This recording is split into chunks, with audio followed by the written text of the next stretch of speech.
स्वर्ग और नरक की कहानी। एक बुजुर्ग औरत मर गई, यमराज लेने आए। औरत ने यमराज से पूछा, आप मुझे स्वर्ग ले जाएंगे या नरक?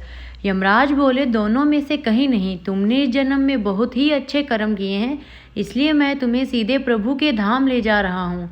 बुजुर्ग औरत खुश हो गई और बोली, धन्यवाद, पर मेरी आपसे एक विनती है। मैंने यहाँ धरती पर सबसे स्वर्ग नरक के बारे में बहुत सुना है, इसलिए मैं एक बार दोनों जगहों को देखना चाहती हूँ। यमराज बोले, तुम्हारे कर्म अच्छे हैं, इसलिए मैं तुम्हारी यह इच्छा पूरी करता हूँ। चलो हम स्वर्ग और नरक के रास्ते से होते हुए प्रभु के धाम चलेंगे। दोनों चल पड़े। सबसे पहले नरक आया। नरक में बुजुर्ग औरत ने जोर जोर से लोगों के रोने की आवाज़ सुनी। वहां नरक में सभी लोग दुबले पतले और बीमार दिखाई दे रहे थे। औरत ने एक आदमी से पूछा, यहाँ आप सब लोगों की ऐसी हालत क्यों है? तो आदमी बोला, तो और कैसी हालत होगी?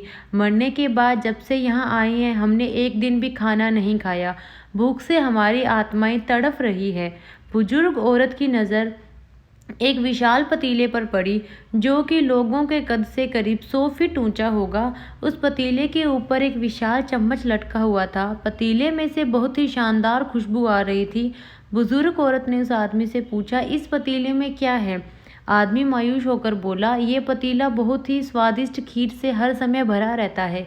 बुजुर्ग औरत ने हैरानी से पूछा, इसमें खीर है तो आप लोग पेट भर के ये खीर खाते क्यों नहीं? भूख से क्यों तड़प रहे हैं?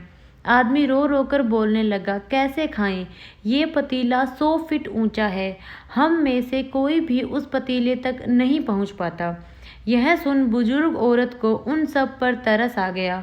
सोचने लगी, बेचारे खीर का पतीला होते हुए भी भूख से बेहाल है। शायद ईश्वर ने इन्हें यही दंड दिया होगा। अब यमराज बुजुर्ग औरत से बोले, चलो हमें देर हो रही है। दोनों चल पड़े। कुछ दूर चलने पर स्वर्ग आया। वहां पर बुजुर्ग औरतों को सबके हंसने और खिलखिलाने की आवाज़ सुनाई दी। सब लोग बहुत खुश दिखाई दे रहे थे। उनको खुश देखकर बुजुर्ग औरत भी बहुत खुश हो गई।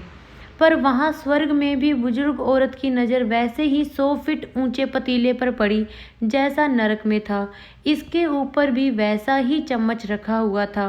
बुजुर्ग औरत ने वहां के लोगों से पूछा, इस पतीले में क्या है? स्वर्ग के लोग बोले, इसमें बहुत ही स्वादिष्ट खीर है। बुजुर्ग औरत हैरान हो गई और उनसे बोली, पर यह पतीला 100 फीट ऊंचा है, आप लोग तो इस तक पहुंच ही नहीं पाते होंगे।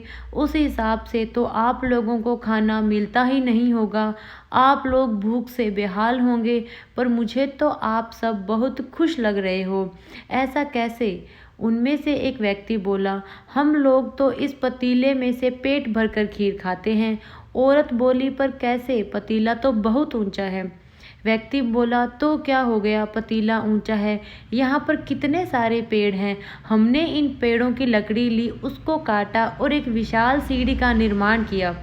उस लकड़ी की सीढ़ी के सहारे हम पतीले तक पहुँचते हैं और सब मिलकर खीर का आनंद लेते हैं। बुजुर्ग औरत यमराज की तरफ देखने लगी। यमराज मुस्कुराए और बोले, ईश्वर ने स्वर्ग और नरक मनुष्य के हाथ में सौंप रखे हैं।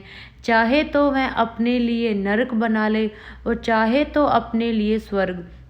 ईश्वर ने सबको एक समान हालातों में डाला है। उसके लिए उसके सभी बच्चे समान हैं। वह किसी से भेदभाव नहीं करता। वहाँ नरक में भी पेड़ पौधे सब थे, पर वह लोग खुद ही आलसी हैं। उन्हें खीर हाथ में ही चाहिए। वह कोई कर्म नहीं चाहते, कोई मेहनत नहीं करना चाहते, इसीलिए भूख से बेहाल हैं। क्योंकि यही तो ईश्वर की बनाई इस दुनिया का नियम है। जो कर्म करेगा, मेहनत करेगा, उसी को मीठा फल खाने को मिलेगा।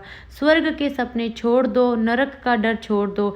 बस आपकी वजह से किसी का दिल ना दुखे, इतना सोचो और बाकी सब कुदरत पर ही छोड़ दो।